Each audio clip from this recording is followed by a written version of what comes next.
Muy buenas amigos, otra vez, muy buenas amigos, ya, estamos súper contentos porque hoy es un tema muy bonito. Vamos a hablar sobre la confesión. ¿Qué es confesarse? ¿Cómo se puede uno confesar? ¿Algún consejo para confesores que estén un poco perdidos? Me voy a cambiar de coche y fue un confesionario el otro día. Justo, confesonario Opel Corsa. Hola, muy buenas a todos. Espera. Ese momento. Redes. Muy buenas amigos.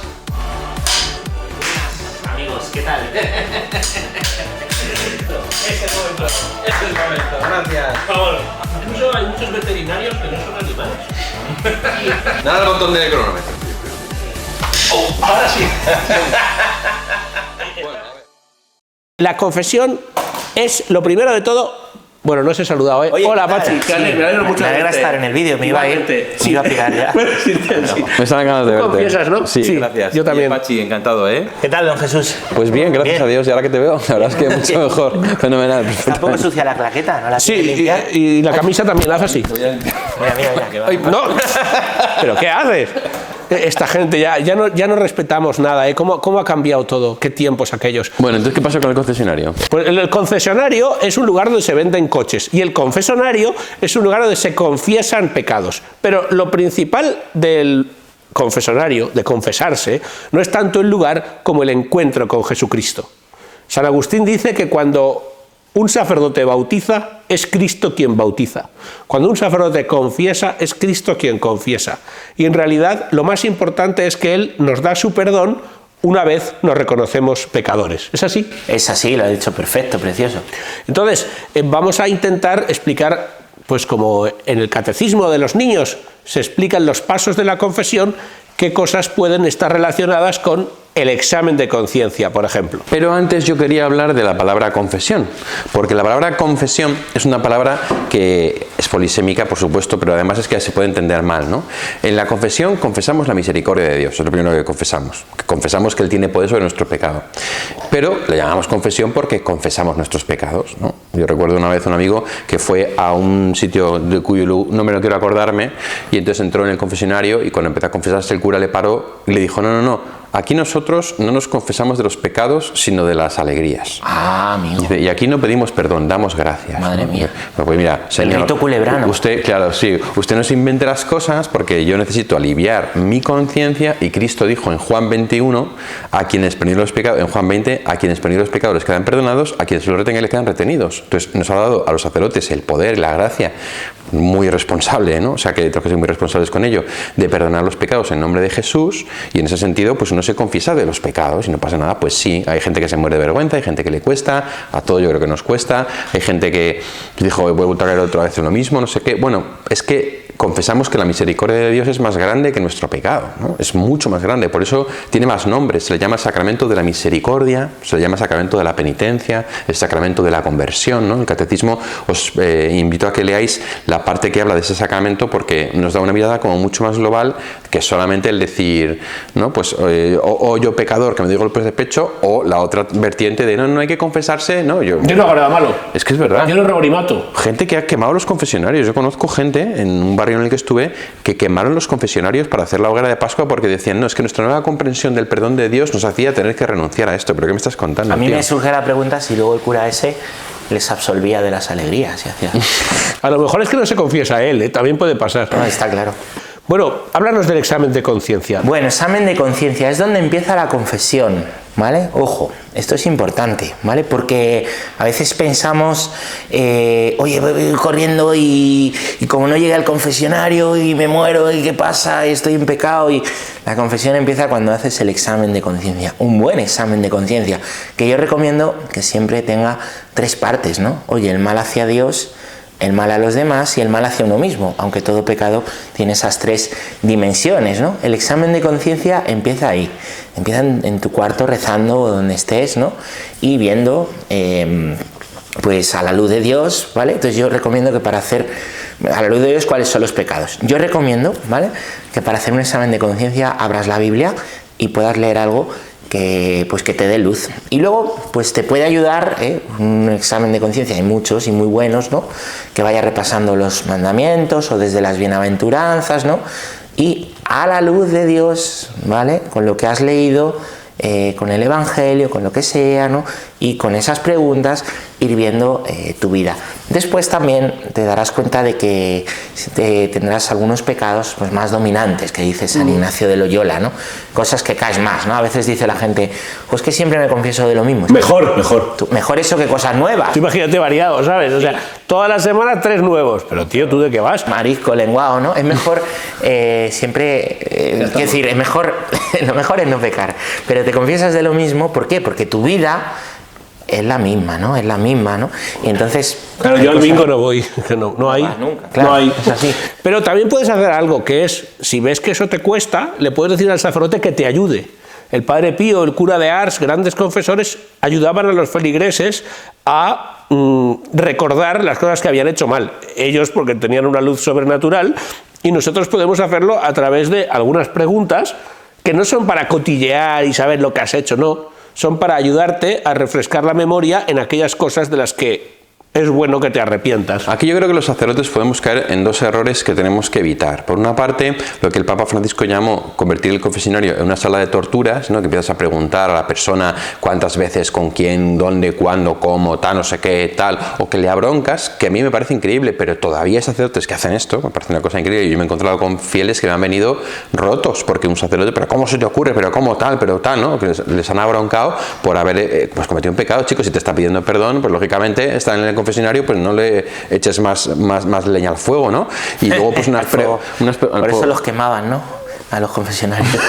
Sí, porque a lo mejor son hasta los mismos que dicen que no hace falta confesar, ¿eh? Los que luego abroncan, caution. Como decíamos ayer, hay que evitar ese extremo. Pero por otra parte, hay veces que también podemos caer en lo que decía Antonio María, que simplemente una persona viene y dice, bueno, padre, yo no robo, no mato, muy bien, chico, pues yo te absuelvo, amén. No, o sea, a veces tenemos que ayudar a la persona, hay que ver si es una persona que se confiesa habitualmente, pues no hace falta a lo mejor que le preguntes. Si es una confesión habitual, igual hace falta que le preguntes, pero más que para ver los pecados, para ver lo que hay de fondo, ¿no? La pasión dominante, como decía Pachi. O la causa para poder resolverlo. Si es una persona que hace mucho que no se confiesa, pues a lo mejor no hace falta entrar en detalles a lo bestia, sino decir, oye, pues qué alegría que te has confesado, pues hazlo con más frecuencia. Y si consigues que lo haga con más frecuencia, pues entonces ya que puedes entrar un poquito más en detalle o en materia. Puede haber gente que tú veas que dices, oye, pues mira, a lo mejor hay un tema que es importante, pues que yo te pregunte. Confiesa a un adolescente, pues preguntarle por los estudios, por ejemplo, o si se confiesa un esposo, pues oye, preguntarle algo por su mujer. O sea, ayudar a la gente un poco a formar la conciencia, ¿no? Entonces, ni caer en el extremo de la condenación y el detallismo y el morbo, ni tampoco simplemente en decir, bueno, esto es un trámite, a la siguiente, ¿no? Sino ayudar a la persona a formar la conciencia y en el fondo a poder sacar todo lo que por dentro le hace daño y las raíces del pecado, ¿no? Entonces creo que esto es muy importante. O sea, que no hay que hurgar. Yo, Jesús, cuando, no sé vosotros, cuando alguien me dice no mato y no robo, le doy las gracias. Mejor, pensé que me ibas a cuchillar aquí mismo y tal. No te puedes fiar de nada, ¿no? Y entonces hay algo que acompaña a este recuerdo de lo que hacemos mal, que es el dolor. Que no hace falta llorar. Puede ser que alguna vez te pase que llores de haber ofendido a Dios por lo bueno que es contigo, o de haber ofendido a los demás. A veces cuando despedimos en el tanatorio a alguna persona, hay gente que se ha portado mal con esa persona y se angustia mucho.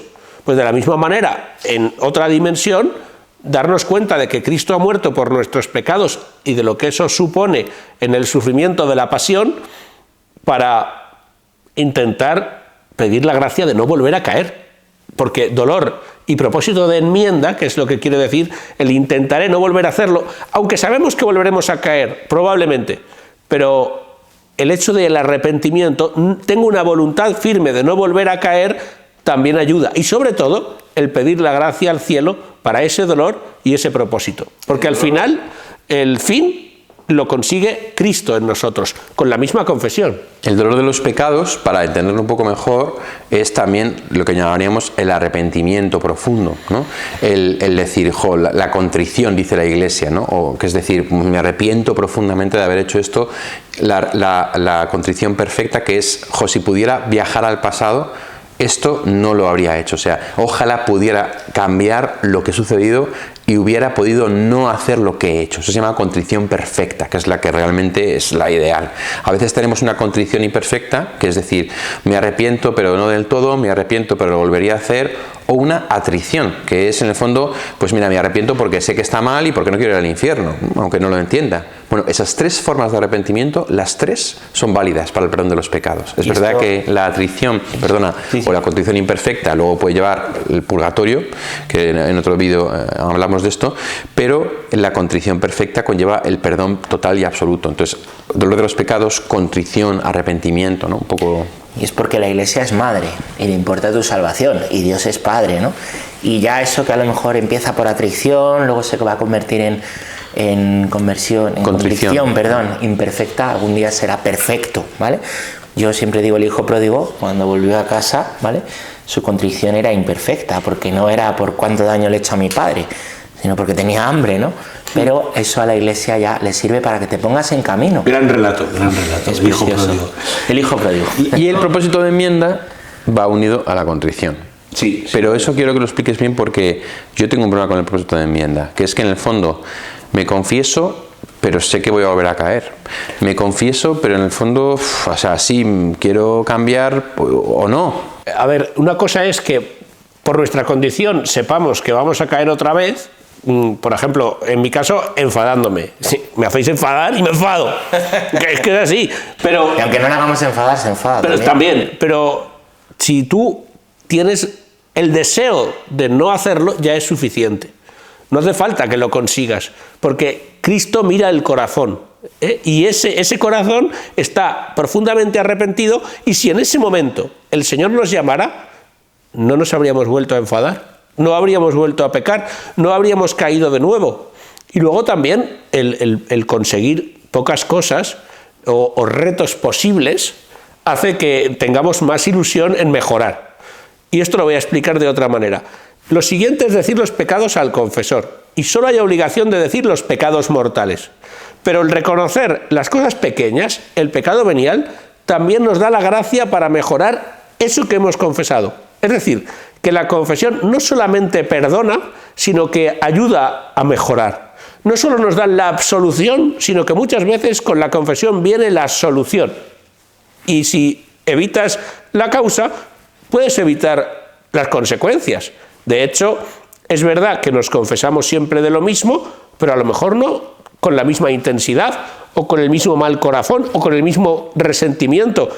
Y es una cosa como el crecimiento de los niños, va despacio, no nos damos cuenta, pero nos vamos convirtiendo. Y llega un momento en el que ya no te confiesas siempre de lo mismo, porque hay cosas de las que dejas de confesarte. Porque a lo mejor no las haces ya. Claro.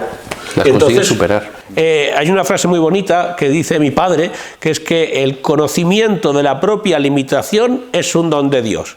Entonces, yo reconozco que no tengo la capacidad propia de, a través de la paciencia, neutralizar el enfado, pero por esta confesión, o cualquiera de las que hago, le pido a Dios la gracia de no enfadarme, y ese propósito basta.